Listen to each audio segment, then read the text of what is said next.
Could you imagine a king who stuttered? That was exactly the case for King George VI, one of the rulers of England. As a matter of fact, King George, known as Bertie to his family, was the father of the current Queen of England, Queen Elizabeth. She had to take over the throne at the age of 27 when her father died. But her father never expected to be king. As a matter of fact, he was the accidental king because, you see, his brother was actually the king of England, but decided because of a relationship that he wanted to have with a particular woman by the name of Wallis Simpson, he wanted to marry her. It was necessary for him to abdicate the throne. The problem was his brother George, who was now in line to be king, had a major issue. And it was this. He stuttered, and he stuttered really bad. Can you have a king that stutters?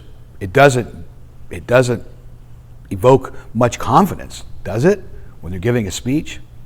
So what happened is when he became king, he decided to hire a guy by the name of Lionel Logue, who became his speech therapist. He used some rather, unconventional means. And by the way, all of this is, you can see in the movie The King's Speech, but I didn't tell you to watch it because there is some interesting and colorful language in it. But the point that you see throughout this movie is that the anxiety that the king had about giving the speeches actually, and his stuttering was actually caused from some events when he was a child. He started to develop the stutter at 8 years old because of the berating of his father, the other king at the time.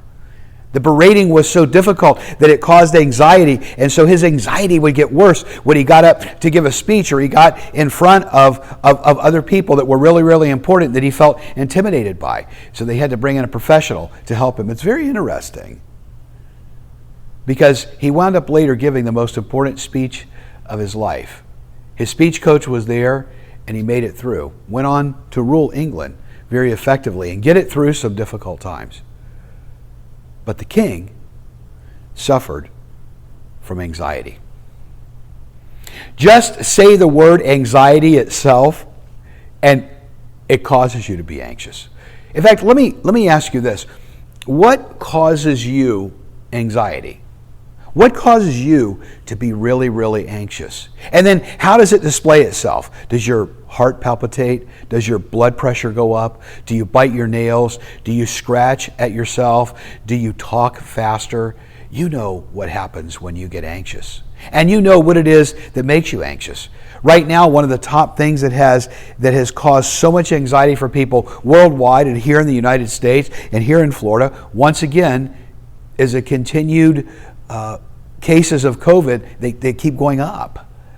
We have anxiety. There are people that have COVID right now and they're dealing with this, but we're dealing with employment issues and financial issues and relationship issues, and all of those things cause more and more anxiety. We are more medicated for our anxiety than we ever have been before. And sometimes that's a good thing.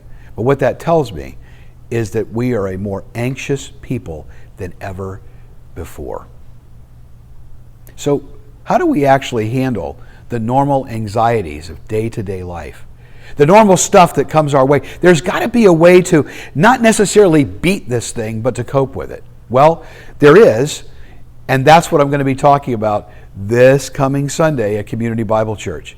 We've been talking about the fact that everything that Jesus said about certain issues. In fact, the title of the series has been, That's What He Said. This coming Sunday, we're going to look at That's What He Said about anxiety. Now, if you know anybody that suffers from worry and anxiety, if you know anybody that is just always in a stressed place and it's impacting their health and it's impacting their worldview, this message is for them. In fact, I think this message is for all of us because all of us have anxiety. It may not be that we're stuttering when we get up to give a speech, but it may be just trying to cope with everyday life. It makes us anxious. You'll be surprised what Jesus said about anxiety. We're going to see what He said this coming Sunday. Join me here at Community Bible Church if you're in person, right here In Dania Beach, we're 1 mile west of I-95, 1 mile east of 441, the corner of Griffin Road and Southwest 30th Avenue. Now, you can join us at either 9:45 or 11. The question is, are masks required right now? And the answer is no, but they're strongly encouraged, especially if you haven't been vaccinated. Even if you've been vaccinated, you may still want to wear a mask. We are asking you when you come into one of the two services to just walk in and sit with the people that you came with and try to maintain some sense of physical distance, because we want to be able to continue to offer in-person services. That's why there are two, so we have plenty of room if you'd like to attend in person. If not, you can join us at 11 a.m. online. All the services are Eastern Standard Time, so that you can tune in and be with us and be a part of what we're doing here at Community Bible Church. Anxiety, we all have it, we all deal with it. The question is, how do we cope with it effectively? We're going to see what Jesus said about it this coming Sunday. We'll see you then.